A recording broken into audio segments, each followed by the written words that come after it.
back to the Ghosty Girls podcast. I'm Christina. I'm Alicia. Hello. I'm back from Tennessee. Thank God. I was so worried. I'm alive. She almost didn't make it. I mean, well, no, I mean like as alive. Yes, she made it. But like you. No, but. Tell your story, girl. I could have died, honestly. So we got to Tennessee and we were driving to our Airbnb.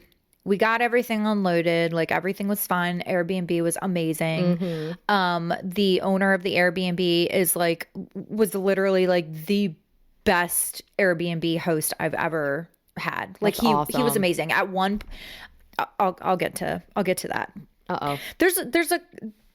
I could have died a couple times during this trip. I think this trip was trying to kill me, honestly. So maybe. Well, one part I didn't even tell you about. Oh shit. Okay. So, and I'm being dramatic, of course, because I'm extra and I'm dramatic. I mean, we all know that. Yeah. So our first night in Tennessee, we got to the Airbnb, we unloaded everything, and we were starving because, I mean, on our flight, like they gave us like they gave us a cookie. So we were hungry. Well, it was a short flight. So we got a cookie. And did you fly on that tiny little plane that you sent me a picture of? Yes. It looked like a Matchbox. It was the tiniest plane ever. And literally like on the left side, there was one seat. Okay. There was a row of one seats. Mm-hmm. And on the right side, there were two. It was the smallest plane ever. We hit a shit ton of turbulence because it was cold. It was windy. It was not enjoyable. I was scared. I have a hard time flying anyway because I have anxiety. And it wasn't fun. But when we got to Tennessee, everything went smoothly. Knock on wood. Well, I mean, you're back. It's yeah. fine.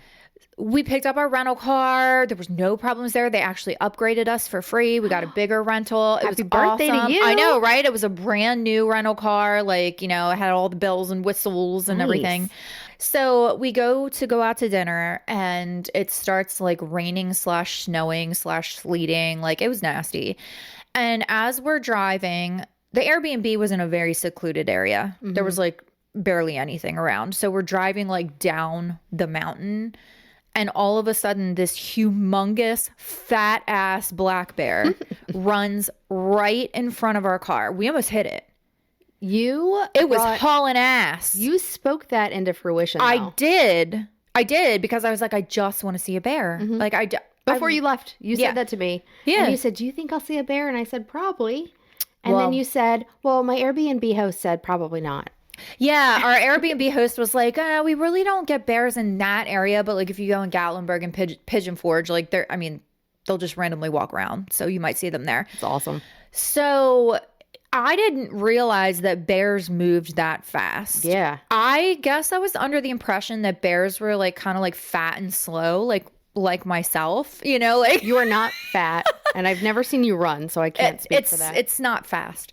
But the way this bear moved, my brain didn't even register it because we don't get bears in our parts. Okay, I think in my entire lifetime there was one bear spotting. Remember the Wilmington bear that like went up in somebody's yard? Yes. But we don't get bears around here, okay?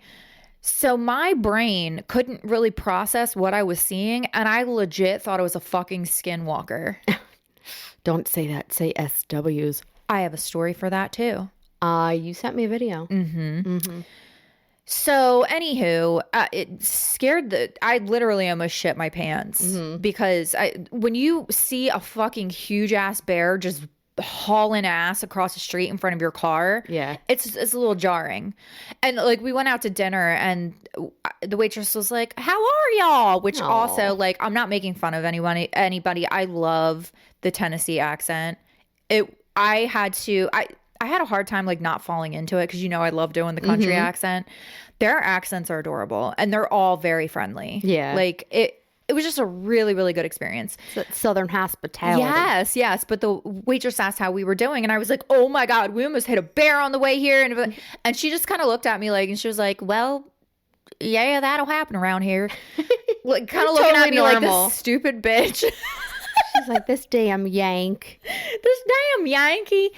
But so that was near-death experience number 1. Near-death experience number 2. Well, hold on. I looked it up. Black bears are capable of sprinting up to 30 to 35 miles per hour. God damn. I know. That's fast as shit. I didn't know they were that fast. Yeah, and they thick. God bless them. It was a fat ass bear. Well, it's almost hibernating time He for had him. some cakes on him. Mm-hmm. Mm-hmm. Okay, I'm sorry. Number 2. He was hauling cakes. He had a whole bakery back there. So now I want a cake. I know, right? So near-death experience number 2, I was blow drying my hair in the morning, getting ready for Dollywood. It was my birthday. Okay. I didn't hear this one. Yeah. And the hair dryer like started making a weird noise, and it got really hot, and I was like, this isn't right. And I like pulled it away from my face, and as I pulled it away, a fucking flame came out of it. Can you imagine? Oh my God. Can you imagine if I would have kept that to my head? I mean, you would have had a new haircut. My whole weave would have caught on fire. Yeah. Yeah. Your extensions would not be, well, only half. Yeah, right? but I can't afford to lose any. You know what I'm saying? You. Like, it would have snatched my weave right off my damn head. Somebody done lost a weave. Right? So, yeah, it just... That's terrifying. It really was. So we put the hair dryer outside because we were like, fuck this hair dryer. But the Airbnb host, we told him what happened, and he was like, oh my God, I'm so sorry. And he had a new hair dryer like Amazon Prime to us the next day. Awesome. So, but there was an extra hair dryer, so it was fine. But that was just me, like, yeah. Who would expect a flame to come out of a hair dryer? I don't know. I don't know. But we had a great time in Tennessee. Good. As we were driving back to the airport in the morning, we found out that the East Coast where we were at got hit with a snowstorm. Mm-hmm. Didn't hear anything about the flight, so we assumed everything was fine. I said as we were driving, I was like, man, this was like a perfect vacation. Like everything went right. We didn't have any issues. Everybody was so nice. Except for almost dying twice. Right. All of the experiences were amazing. Like it was a great vacation. Mm-hmm. So we get to the airport, and as we're going through TSA, as we're about to go through TSA, we get the text message saying that our flight was straight up fucking canceled. Nightmare. It was canceled. I mean, it was a lot here. We got, I think, 4 or 5. Yeah. Listen, people up north are going to be like, 4 to 5 inches. That's nothing. Yeah. 4 to 5 inches here, like everything shuts down because we are pansies when it comes to that kind of thing. So yeah, we were stranded in Tennessee. I finally made it home by the grace of God. I don't know. I shouldn't be jet lagged because it's only Tennessee. So it's not like I had a like time zone change or anything, but I feel jet lagged still. Well, that's because your flight got canceled. You ended up having to fly to North Carolina. Oh my God, yeah. home. And you didn't get home till like, what'd you say, like 4 a.m. or something. I kind of appreciated it because I got one more whole day to spend with Khaleesi. She got a whole day to spend with Khaleesi. Whole extra day, my girl. Yeah, she loves being with you. So I'm sure that she was really excited about that. She didn't know. She didn't know the difference. Yeah, but that's the story of Tennessee. Skinwalker story. Oh God, I said it. Oh yeah. Okay, so you are all over the place. I know. This is a long intro, but I'm gonna play something for you guys. Mm-hmm. There was a really nice hot tub on the balcony of the Airbnb, which was so fucking nice. Like we sat in the hot tub and drank wine. It was amazing. So as we're like, putting the lid back on the hot tub and everything, I went inside. Daddy T was still outside, and he came back in and he was like, I just heard something really fucking weird outside. And I was like, well, what was it? And he was like, I got a recording of it. So I'm going to play you the recording of this. Okay, so. Oh, sorry, God. Sorry, okay. So this is what Daddy T heard outside, and he's by himself.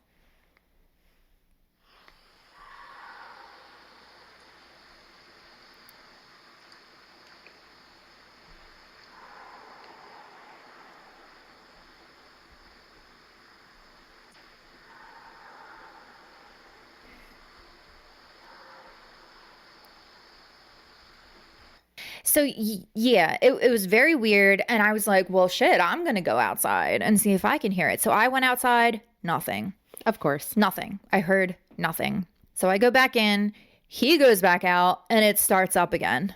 And he comes back in and he's like, it's the same thing. He's like, I don't know what the fuck this is. And I was like, you know what? I was like, I bet you it's a fucking skinwalker.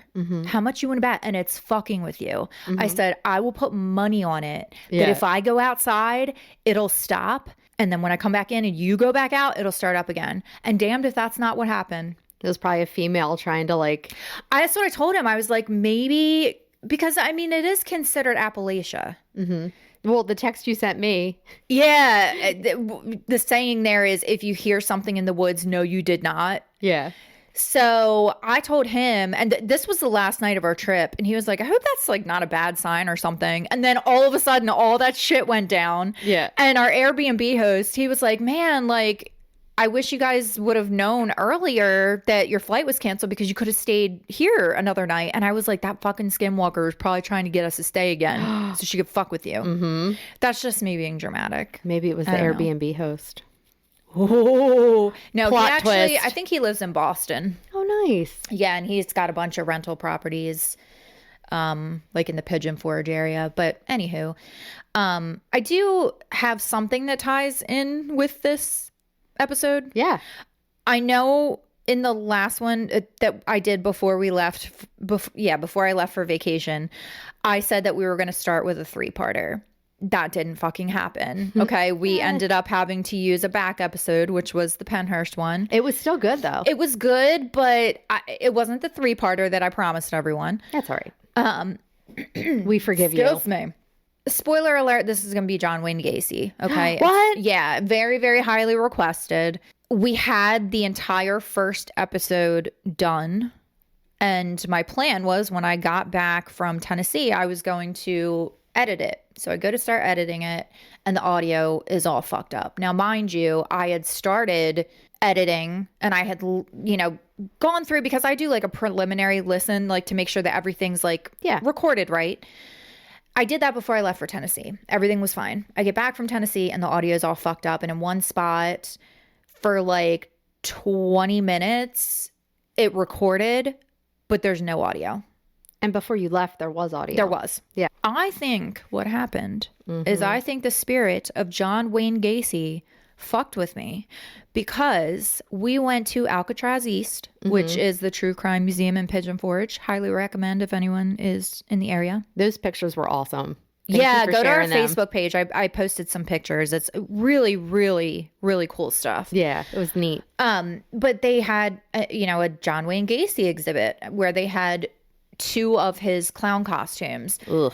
And I stood there and talked shit. I was like, ew, like, look how grimy they are. They probably smell like balls and sweat and bleh. And I was like talking mad shit about John Wayne Gacy. Typically you say hot dog water. Hot dog water, yeah. Yep. I think I did it to myself. I think John Wayne Gacy was like, you know what? Fuck you. Yeah. Because that's his personality. He's a fucking dick. But he's such a little pussy. He only got 20 minutes erased instead of the whole thing. That's what I'm saying. But I think that it was his spirit. I that's what I'm going to blame it on, because that seems like the only logical explanation. 100%. Yeah, I really don't think that it would be like personal error on my part or anything. 100% I'm not. going to blame it on. You are a perfect, dainty little angel, and he is a ass clown. He's literally an ass clown. Ass clown. Yeah. Now you know what to title this. Yeah, the ass clown. That's. I mean, strangely enough, though, we're not even going to like scratch the surface on that part of it with the first one, because like this episode, we got to lay the groundwork, right? I mean, John Wayne Gacy was a real fucker. Okay. Yeah. It's just, there's no other way to describe him. He was just a real piece of shit. And we need to find out where he came from. You know what I mean? So this may be a 4-parter. I don't even fucking know yet. First part, this one is going to be about his childhood and his like villain origin story. You know, they all have one. Yes. Second one's going to be like kind of getting into it. And the third one's going to be like balls to the wall. And then the fourth one's probably going to be like trial and aftermath. I don't know. Okay. You'll have to stay tuned. But 3 or 4, 6, 7. Yeah. Anywho, let's start with part 1 of John Wayne Gacy. John Wayne Gacy. Did I say John Gainaway? You didn't. Oh my God. The first episode that we recorded, I kept saying John Wayne Gacy. It was amazing.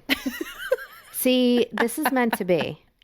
This one's better than the first one because the first one I think I was having a bad day because I sounded irritated. So John Wayne Gacy, or otherwise known as John Wayne Gacy, Or ass clown. or the ass clown, was born on March 17th, 1942 in Chicago, Illinois, to parents Marion and John Stanley Gacy. John was the middle child of two sisters, and he was named John Wayne after the famous actor, John Wayne. I'm sure you all know him. He was the Pew, pew, pew. yeah, he was the pew pew guy, the cowboy. It's said that John's father specifically picked that name because it sounded super masculine and because John Wayne was super masculine. Mm-hmm.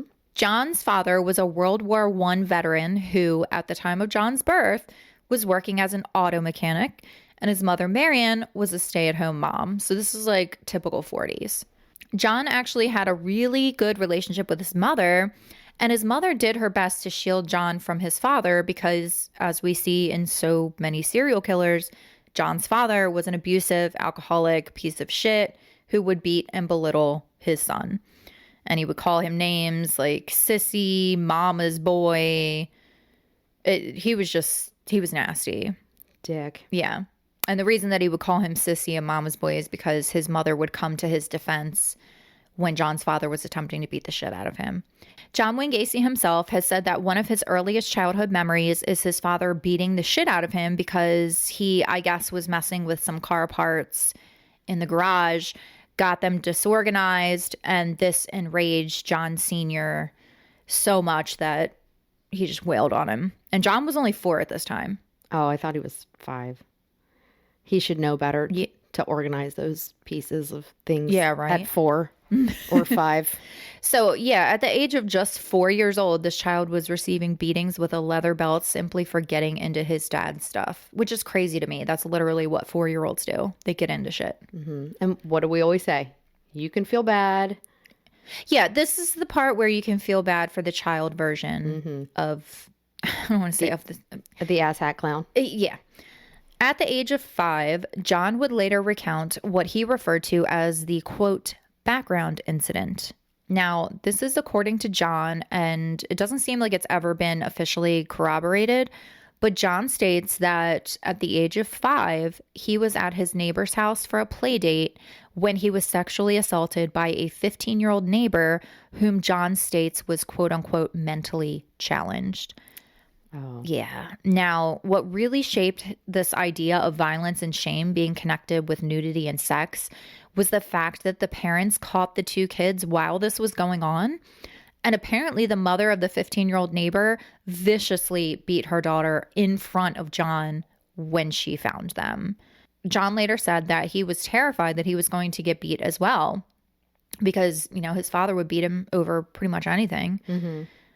But I'm not even sure if his mother said anything to the father because he didn't get beaten that day, thank God. But he did get a stern talking to from his mother about how what they did was dirty, which confused him. You know, he was 5 at the time. He didn't know. He was 5? He was 5. Damn. But yeah, John was 5 at the time. He didn't know what was going on. He didn't know anything about sex and all that stuff. And now, you know, he has a mother telling him that what he did was dirty. And it wasn't even his fault. It wasn't his fault. That sucks. Yeah. The Gacy family did, however, sever ties with the neighbors, and John never played with them again, which, I mean, is good. I mean, yeah. It's the least they could have done. But unfortunately, this would not be the end of the sexual abuse that John alleges he endured as a child. At the age of 8, so this was in 1950, John Sr. made friends with a local contractor that was working on a lot in the neighborhood. And one day he came to the house offering to take little John Wayne Gacy out for a ride to go see all of the contracting sites he was working on. And then he would treat him to some ice cream. Marion, John's mother, said, you know, that's fine. He gets in the car to go off with this guy. I mean, it's the 50s, but No. Now this part, this part is rather interesting considering who John Wayne Gacy actually turned out to be. And if you don't know all that much about John Wayne Gacy, this will make a lot of sense later on when we get into the crimes that he committed. But this kind of like lays the groundwork. So he's in the car with this contractor, and the contractor starts talking about wrestling that he had seen on TV. And he then tells little John that he wants to show him a wrestling hold in the car. And this man then uses the excuse of showing him a wrestling move to fondle John Wayne Gacy. And according to John, this happened several times until he cried to his parents that he didn't want to go out for ice cream with this man anymore. And he states that he told his parents what was going on. According to John, his father did have a talking to with the guy and told him that he would call the police if he ever came around his son again. But the damage was already done at this point. This is interesting to me because you have this man, John Gacy Sr., who literally beat the hell out of a 4-year-old because he was disorganizing some car parts. But then you find out that your son is being sexually assaulted by a grown-ass man and you just have a talking to with him. Like, why aren't you beating the shit out of him? So I almost wonder if he told John that he had a talking to, but he really did beat that guy's ass. I mean, hopefully. Like, I'd be curious to actually find out because this man was in the army. Yeah. Yeah. And he was a man's man. It sounds like he wanted John to be as manly as possible. And now someone did that. Like, I can't imagine he just talked to him. Yeah, I mean, I have never been in the army and I am not a man's man. I am a girl's girl. And let me tell you, if somebody assaults my child, you're never going to find them. It's true. Just throwing that out there. Nope. Yeah, but like I said, the damage was already done at this point. You know, he's already been sexually assaulted twice by the age of 8. That's pretty fucked up. That's terrible. That's awful. Later in 1950, the sexual assaults continued, but this time it was John who was on the other side of the abuse as he was caught fondling a little girl. I couldn't find much information about this incident, but John did state that he received a severe beating from his father with a leather belt. I'm just throwing it out there that it's not uncommon for children who are sexually abused to either act hypersexually or abuse themselves. Yeah. Yeah. It doesn't make it right. But as we've stated in other podcasts, hurt people, right? I like that quote. Yeah. That's one of your, that's Heather, we're stealing that. Yeah. That's That's ours one of now. Alicia's favorite quotes now. We're borrowing it. Yep. Hurt people. So just to recap, John Wayne Gacy, as a child, was sexually abused by a child, then was sexually abused by an adult male, and then himself sexually abused a young girl and was being beaten on the regular by his father. And all of this was by the age of 8. So not a good start. Not a good childhood. Terrible by start. any means. Yeah. And not only would his father physically abuse him, but he would repeatedly taunt John, saying that he would, quote, probably grow up to be queer. Those are his words, not mine. I'm just quoting him. Fair. He would call John Wayne a sissy, stupid, fat, just all of the verbal abuse that you can imagine. And this is a child. I hate that. That does suck. And not helping matters was the fact that John's parents caught him going through his mother's clothing and dressing up in her underwear. So I'm sure you can only imagine how John Sr. felt about seeing that. He loved it. Yeah. Yeah. It's his favorite. Yeah. I mean, he seems like a very, liberal, free spirit. 100%. Yeah. Now, if you know anything about serial killers, you know that a background of sexual and physical abuse is very, very common. But another trait that is held by serial killers and violent offenders is a head injury. We've talked about this on several episodes. And in 1953, at the age of 11, we get a head injury thrown into the mix when John was hit in the head with a metal swing on the playground. Ugh. Yeah. Not good. Remember the metal swings? Oh, I remember the metal swings. I remember I can't burning imagine my thighs. Yes. I said they. I remember them burning my thighs. Yeah. And then the metal slides. Oh, God. Forget it. Oh my God. Sorry, I'll stop. No, that caused like a visceral reaction in the back of my thighs. Yeah, I know. Sorry. That made my butt tighten. Super tight butthole. Super tight. But yeah, he was hit in the head with a metal swing on the playground. And this injury was apparently so bad that it caused a blood clot in his brain, which triggered fainting spells and blackouts, which led to multiple hospitalizations. Okay. I know. Yeah, that's a pretty serious head injury from a swing set. Like, that's... How did this happen? Was a kid like... I don't know. Was he an idiot and just walked in front of somebody swinging? Who even knows?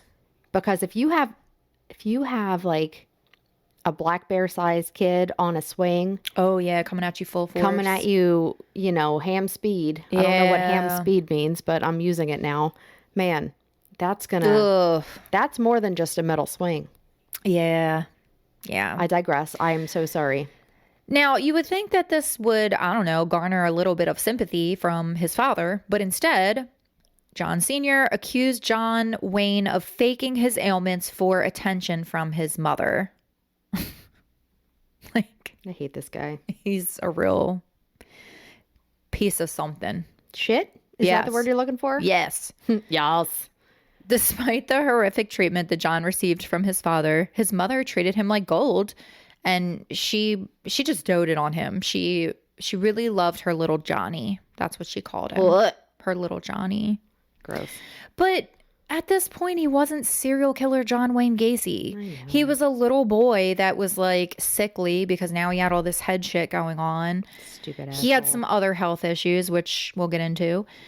And he was like abused physically and emotionally by his father. I mean, this wasn't serial killer John Wayne Gacy. This was little child John Wayne Gacy. I know. You know? And it is okay to feel bad at this point. It is. It's okay to separate the two because there is a very clear split between the childhood version and the adult who is an absolute fucking monster.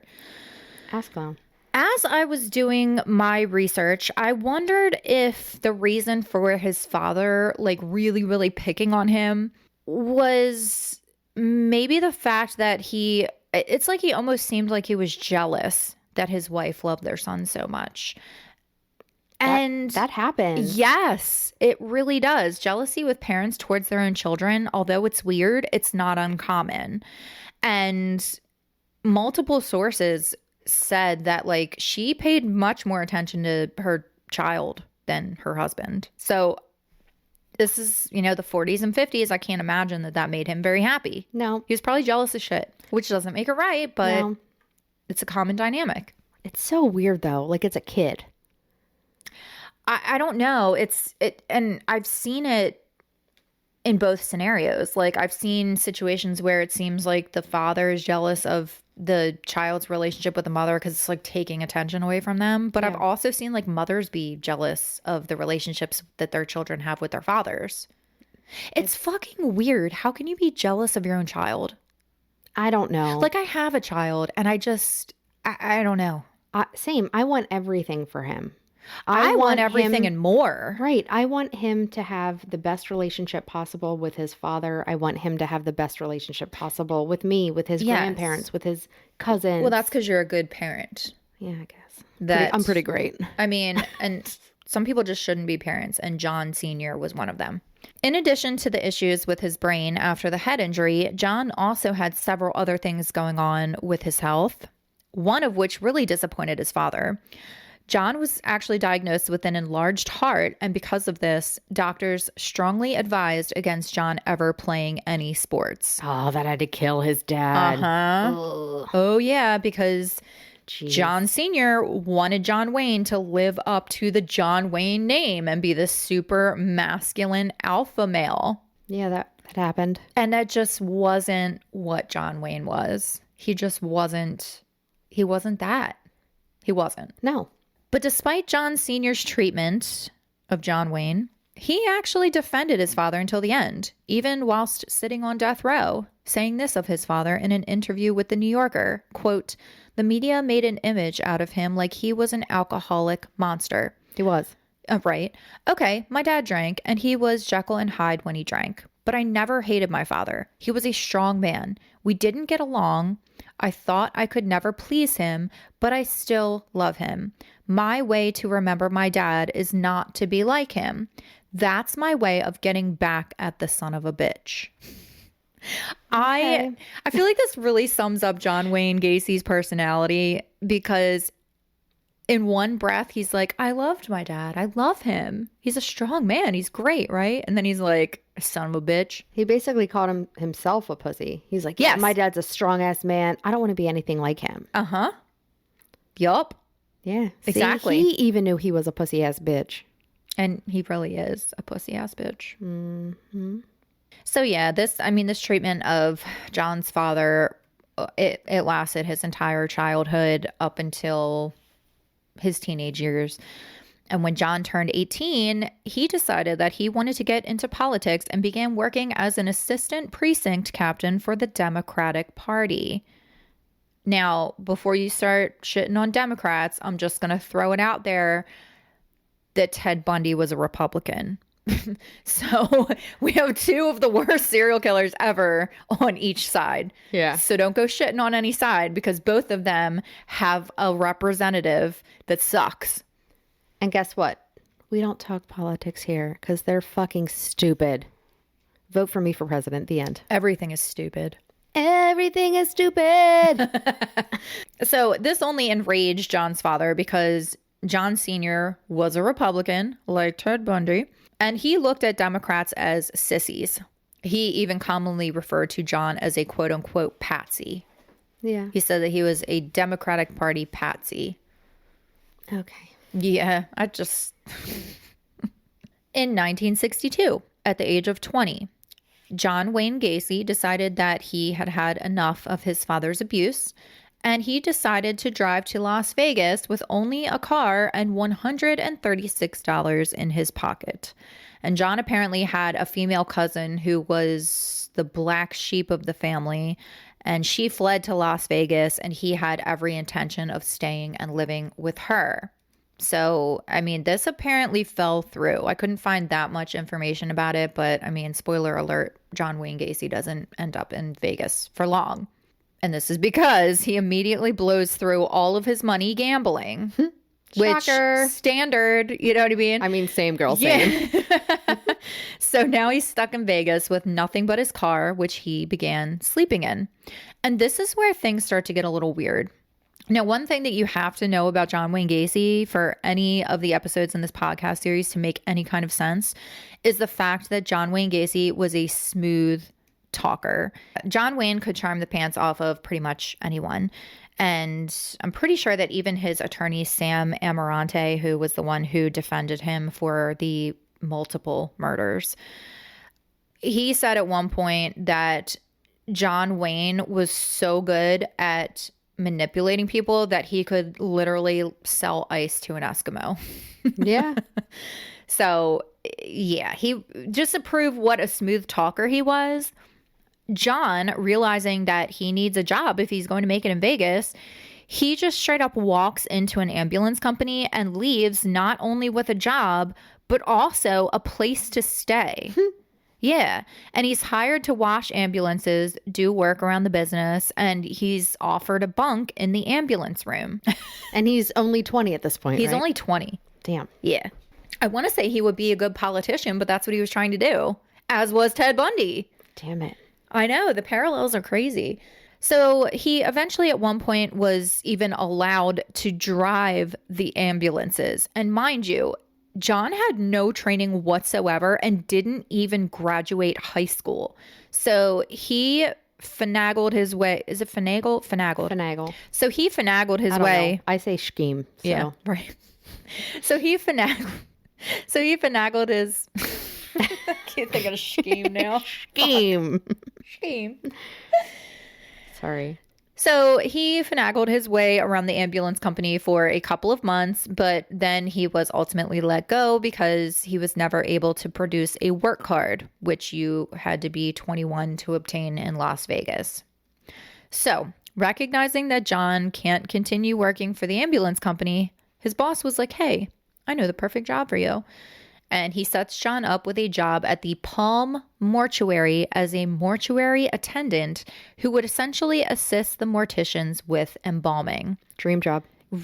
That's what I'm saying. And that's not the weird part, because as you all know, I've said this so many times, I wanted to be a mortician. So I would never judge anyone for working at a mortuary. Like, not only do I feel like that's a really cool job and it's interesting because every day is going to be different, but the shit that those people have to see and deal with, and the grace that they have and the professionalism, props to anyone who works in the mortuary field. I mean, you all are amazing. You are. And the fact that you have to deal with family members who are grieving and be so gentle and caring. Yes. You know, I mean, it's still, you're still selling stuff. Like, that's kind of fucked up, but it's a business. It's a business. Yeah. And I'm, it's, everybody dies at some point. So it's like, I'm telling you. I don't know. But yeah, I would personally love working in a mortuary.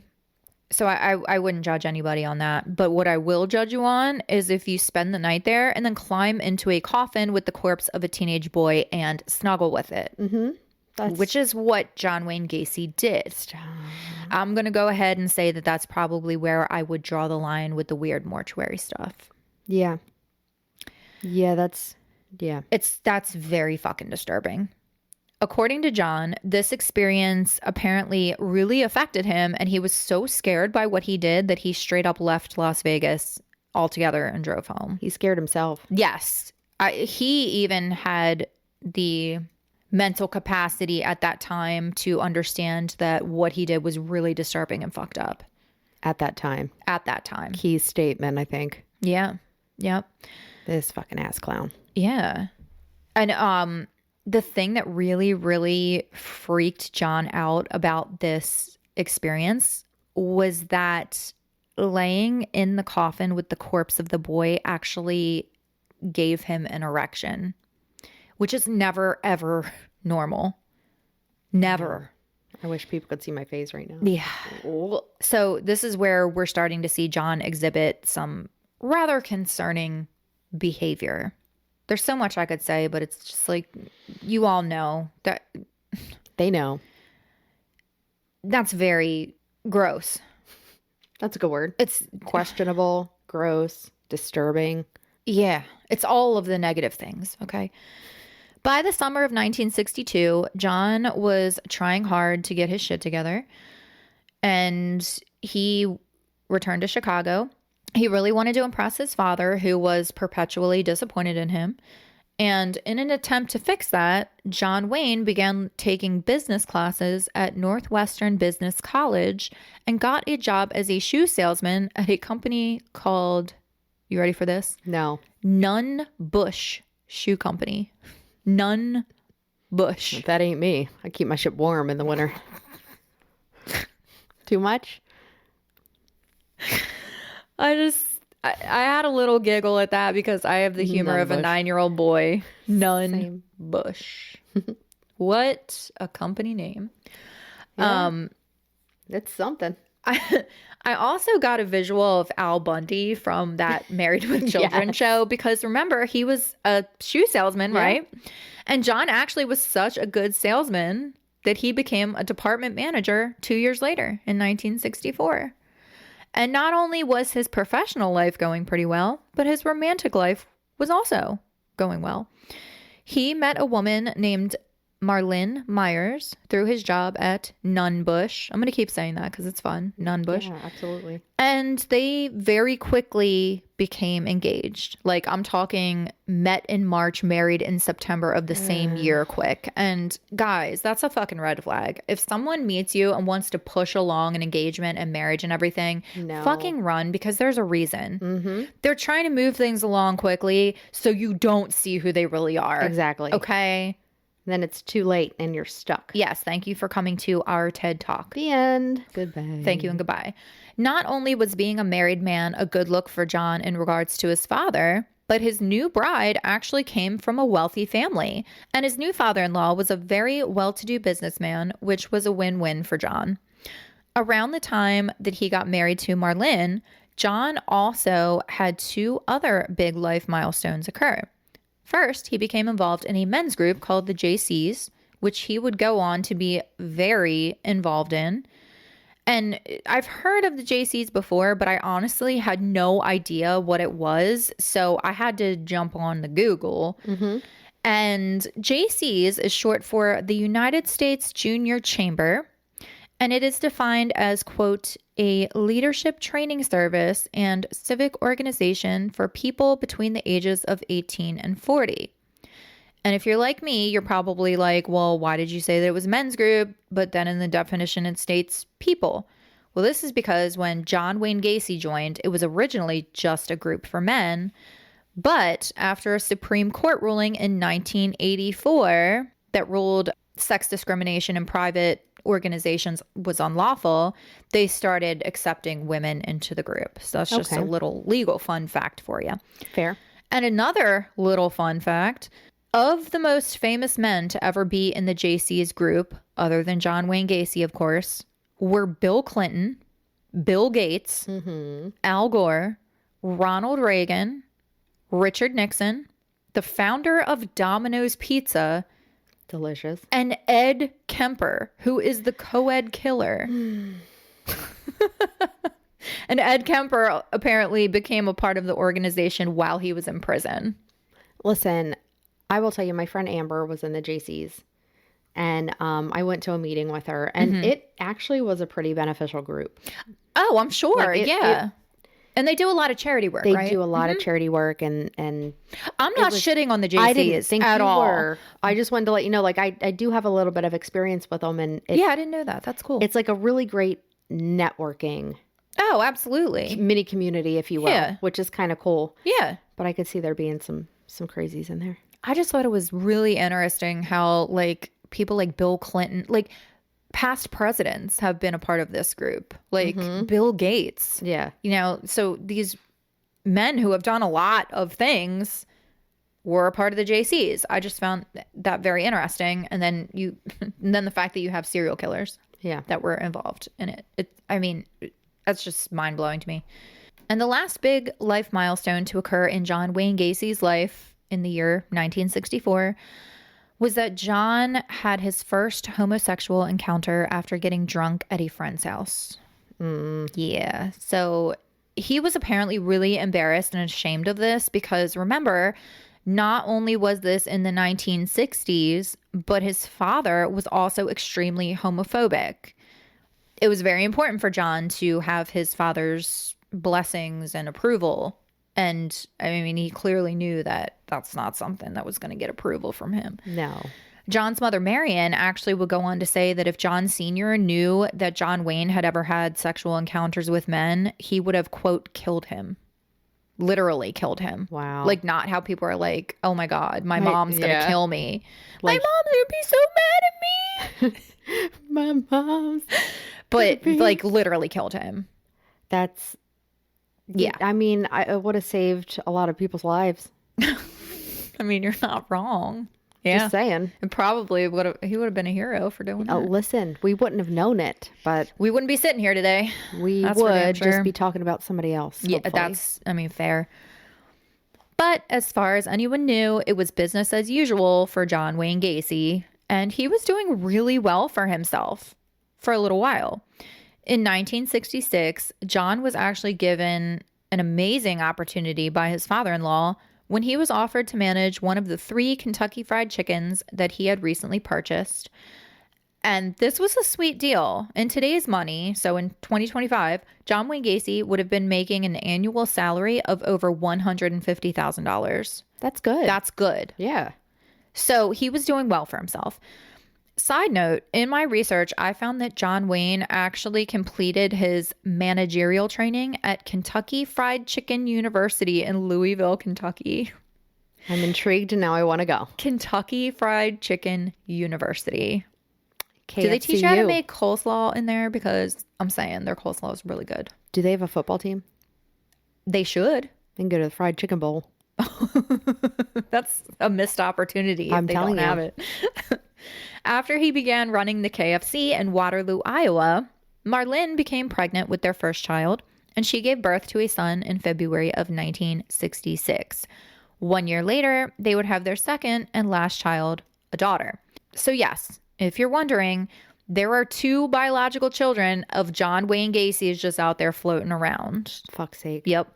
I didn't do any further research on his kids, and I wouldn't put any info in here anyway because they didn't ask to be a part of this shit show. Yeah, it's and true. like you can't really find anything on them.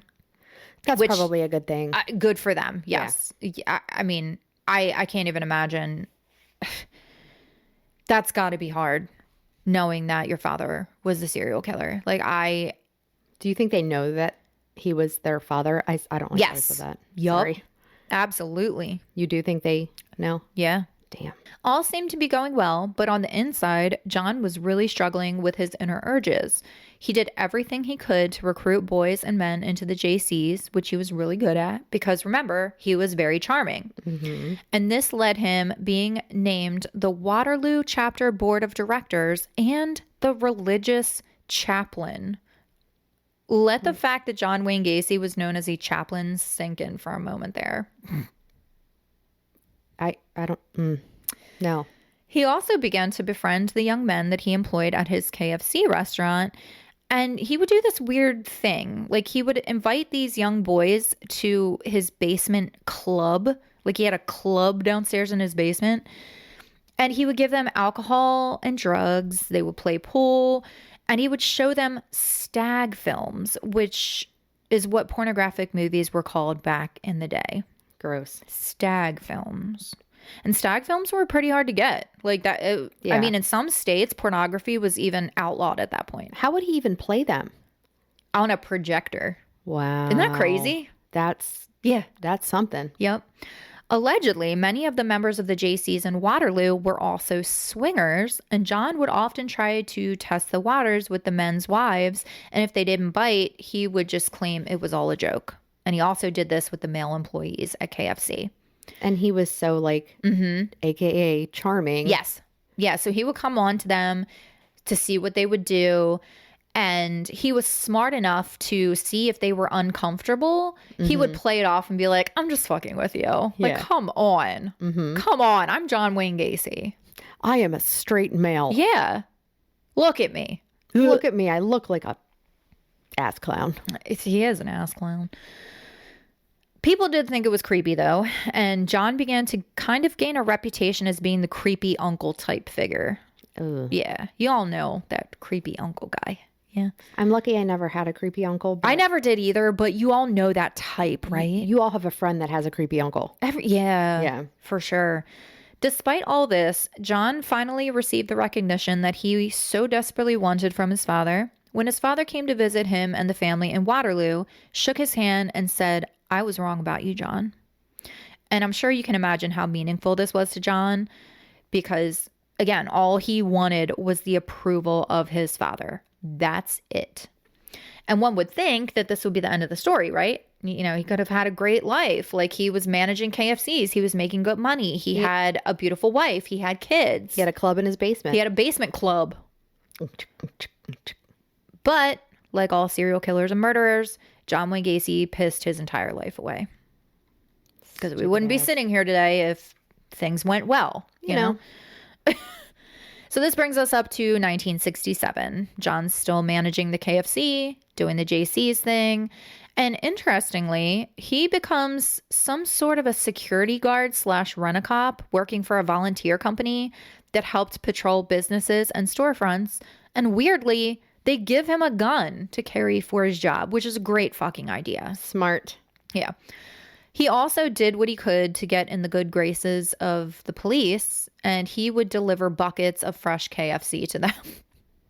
I mean, they loved him then. Yes. Yes. I would. Uh-huh. And this detail was funny to me because, you know, we always talk about parallels with other serial killers. And as I mentioned Ed Kemper before, Ed would also try to schmooze the police, and he even drank at the designated bar that all the officers and detectives would go to talk about the co-ed killer, which was actually him. Mm-hmm. Yeah. I just thought that was a little fun tie-in between the like two of the most well-known serial killers. But anywho. I think it's so neat how you can tie in. There's so many parallels. Yeah. It's crazy. To many serial killers. Like there's got to be some kind of a chart somewhere. I'm sure there is. I'm picturing that chart in my mind. Like, what's that meme with the guy from Always Sunny? where he's like standing there in his white shirt and there's like a board behind him with everything connecting. Yes, I see it. We should do that. We should make a serial killer chart. You can have fun with that. So in July 1967, John was named outstanding vice president by the JCs and was seriously considering a career in politics and eventually wanted to run for Senate. But less than a month after he was named outstanding vice president, John would do something absolutely horrific. In August of 1967, John, who was just 25 years old, like, it seems like he's so much older, right? He's got a lot of life he's already lived at 25. I know. He invites 15-year-old Donald Voorhees, who was the son of a fellow JC member and also a politician, over to his house, promising to show him some of his prized stag films. Sorry, that's my dog's tail wagging in the background. Like how it stopped right when I said that. I swear she knows. She knows. She does. And it's important to note here, again, that porn was not accessible back then, okay? It's not like today where it's literally at your fingertips. You have OnlyFans, you got Pornhub, all that stuff. I'm probably going to get us flagged on YouTube for mentioning that. I apologize in advance, but also fuck you, YouTube. Yeah. But porn was very hard to find. And in some places, again, it was even illegal. And you could be fined or even imprisoned for possession of it. So you tell a 15-year-old boy in the 1960s that you'll show him a stag film, of course he's going to come over. John definitely took advantage of that fact. So he gets the boy to his house, he gives him alcohol, and then he sexually assaults the 15-year-old boy. Unfortunately, as I'm sure you have already assumed, this was not an isolated event. John continued to sexually assault boys in his basement for months after the assault on Donald Voorhees. And he would also try to use all types of manipulative tactics with these boys. Time out. Do you think Jason Voorhees is Donald's younger brother trying to get revenge? Oh my God. Yeah, probably. 100%. Makes sense. Yeah. Another good tie-in. Boom. But he would he really, really manipulated these boys. Like, he would even tell them things like, in order to enjoy sex with a woman, you first have to have sex with a man. Like, you can't fully enjoy it unless you've had sex with a man first, duh. Which is really fucking stupid. But if you tell little boys this, they're not going to know any difference. They don't know. And A, you're showing them porn. B, you have a club in your basement. Yeah, so you're giving them free alcohol. You're giving them free alcohol. They're going to probably want to trust you, even if it's against their better judgment. Oh, yeah. Judgment. You know what I meant They're to say. like, this guy's cool as shit. Like, look, he's giving me all this stuff, like, he's not a bad guy. And he would actually offer them money as well, and then he would blackmail them, which is really, really fucked up. He even went as far as telling these boys that he was conducting quote unquote homosexual experiments for scientific research. Okay. Yeah. One really disgusting fact is that John ended up restraining and violently raping a boy in his basement the very night that his wife was in the hospital giving birth to his daughter. How? Ugh. John was able to get away with all of this until March of 1968, when Donald Voorhees ultimately confessed to his father that John Wayne Gacy had raped him. John was subsequently indicted for the sodomy of Donald Voorhees, as well as the attempted assault of another 16-year-old boy that had also come forward. And John was pissed about this. He stated that Donald was making all of this up to extort money out of him. He said that it was a political witch hunt because the boy was the son of a JC member, and apparently this guy had also opposed John's nomination for president of the Iowa chapter. Oh. So he thought it was like this personal vendetta against him. It probably was not. Right. And he even went as far as straight up demanding a polygraph test, which the police happily gave him, and he fucking failed. That's how cocky this dickhead was. I hate this guy. Yeah. Even though he wasn't manipulative enough to pass a lie detector test, John was able to convince many of his fellow JCs that this was retaliation against John and that John was innocent. And he actually had a lot of people backing him. That's how manipulative he was. Well, yeah, he was basically running the JCs. Mm-hmm. But he was a chaplain. yeah, but not good enough to, rig the polygraph test, Yeah. which is interesting. He couldn't trick him with some chicken. Yeah. Let me give you a bucket of KFC and we'll just call this even. I'll throw in some tater wedges. They're delicious too, by the way. But the plot thickens, and on August 30th, 1968, just 3 months after John was indicted in May, John paid an 18-year-old former high school football star named Dwight Anderson to beat up yet another 16-year-old boy that had come forward saying that John had raped him. And he did this in an attempt to keep this kid from testifying against him. Luckily, the kid was able to get away from the beating, and he immediately reported it to the police, and the police arrest Dwight Anderson. Dwight then rats out John, and John is then again arrested and charged with attempted perjury armed with intent and malicious threats to extort. Good. Yeah. So we got a lot going on here. While John was awaiting trial, the judge ordered a psychiatric evaluation, and John was ultimately diagnosed with antisocial personality disorder, but he was found mentally competent to stand trial. John pleaded guilty to 1 count of sodomy on Donald Voorhees, but he pleaded not guilty to the other charges. Despite being a master manipulator, John was not able to weasel his way out of this, and he was sentenced to 10 years at the Anamosa State Penitentiary. The same day that he was sentenced, his wife filed for divorce, and John Wayne Gacy never again saw his children. Good. Yeah. So at this point, John Wayne Gacy has lost everything. He lost his prestigious title at Kentucky Fried Chicken. He lost his wife. He lost his children. He lost his house. He lost his money. He lost his reputation. Everything. That's on him. Mm-hmm. Yeah. I mean, rightfully so. In prison, John was described as a model prisoner. He remained active in the JCs, and apparently there was even a prison chapter of the JCs, which he both joined and also helped recruit other inmates for. Due to his background in the food industry, John was given the title of head cook at the prison. He even was able to negotiate an increase in salary for the prisoners who worked in the kitchen, and he was a huge advocate for improving prison conditions for inmates, which included probably the strangest thing that he did in prison, which was overseeing the creation and construction of a miniature golf course at Anamosa State Penitentiary, which is still there to this day, believe it or not. They have a putt-putt? Yeah. Stupid. He also obtained his high school diploma in prison. So he was trying to do good things, but, it's John Wayne Gacy. Yeah, he sucks. We know where this ends. And despite all the good things that happened for John during his prison stint, one very traumatic event happened, and that was the death of his father, John Sr.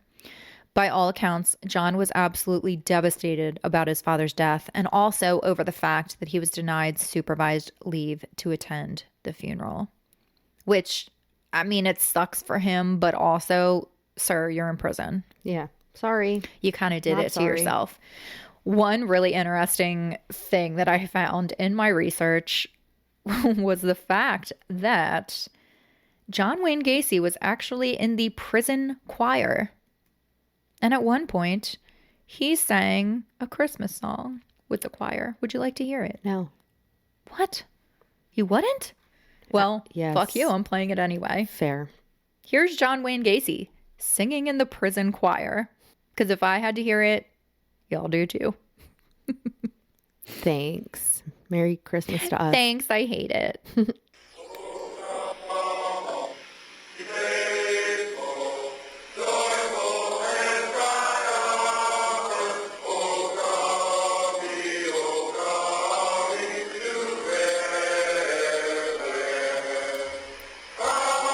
Yeah, that's John Wayne Gacy singing in the choir. Why are you over there dancing?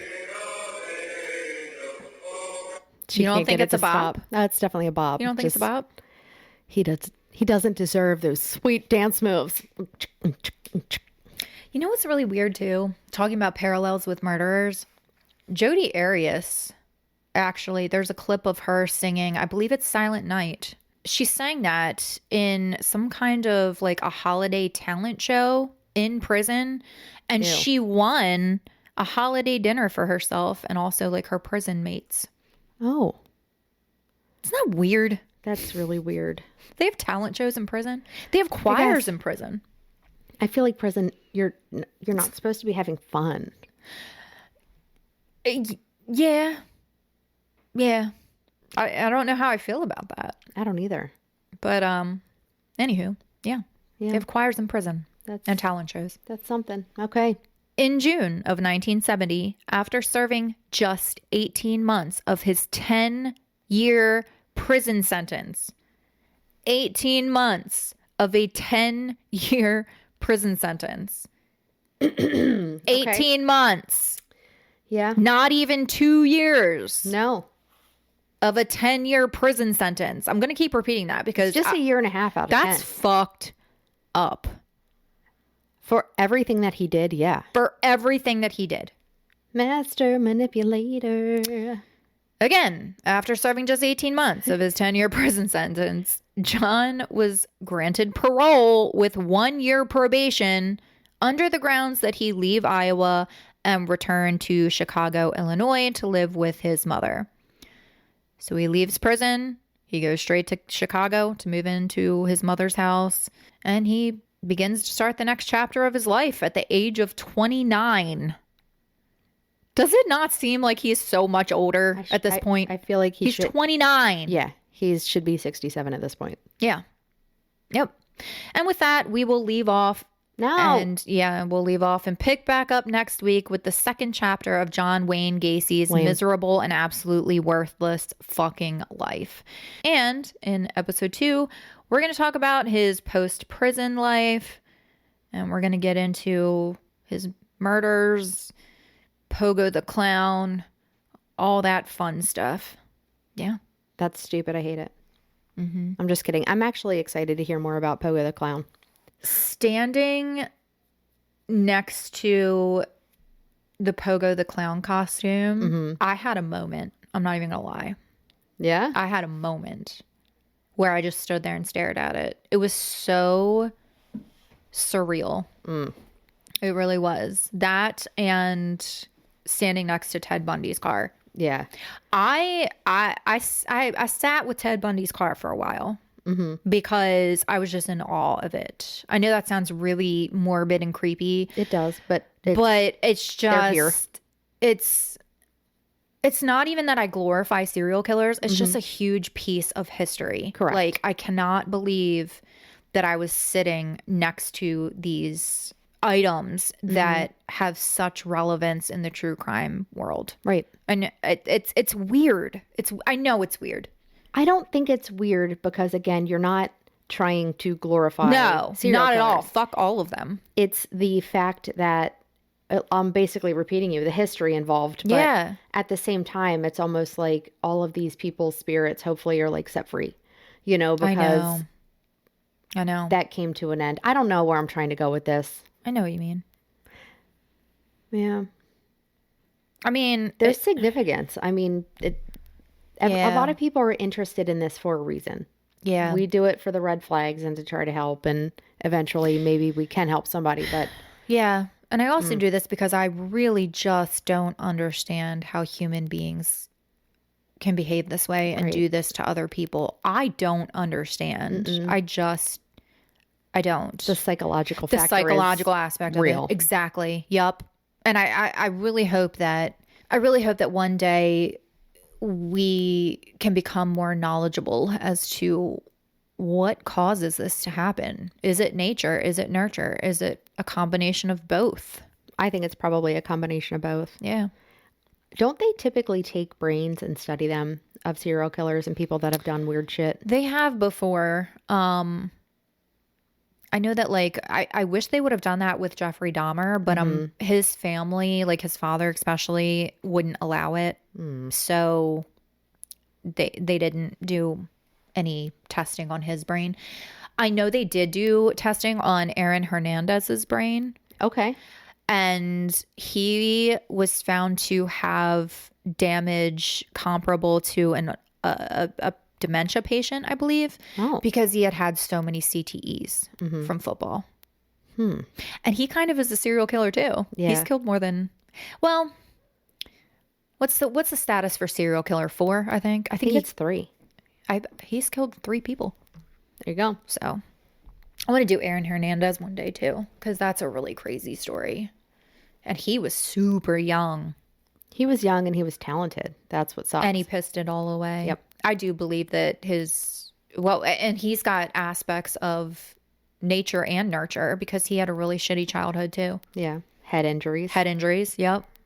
But anywho, hope you enjoyed episode 1 of John Wayne Gacy. Yes.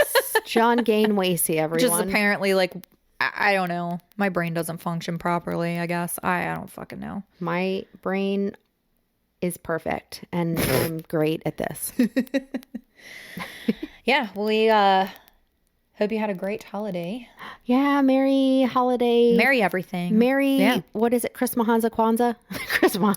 Merry Crimbus. Merry Chrysler. If you're a Tim and Eric Awesome Show Great Job fan. Oh my God, what? It's a very niche genre, but if you're a Tim and Eric fan, happy Crimbus. Yes, watch Adult Swim. Yes. Christmas Kwanzaa. There you go. Merry Christmas Kwanzaa. I don't even know. Whatever. I don't know, but it sounds good. So. Whatever you celebrate, or if you don't, whatever. We're wishing you well. Yeah, and we will see you next Tuesday. Don't be one. Bye. Bye.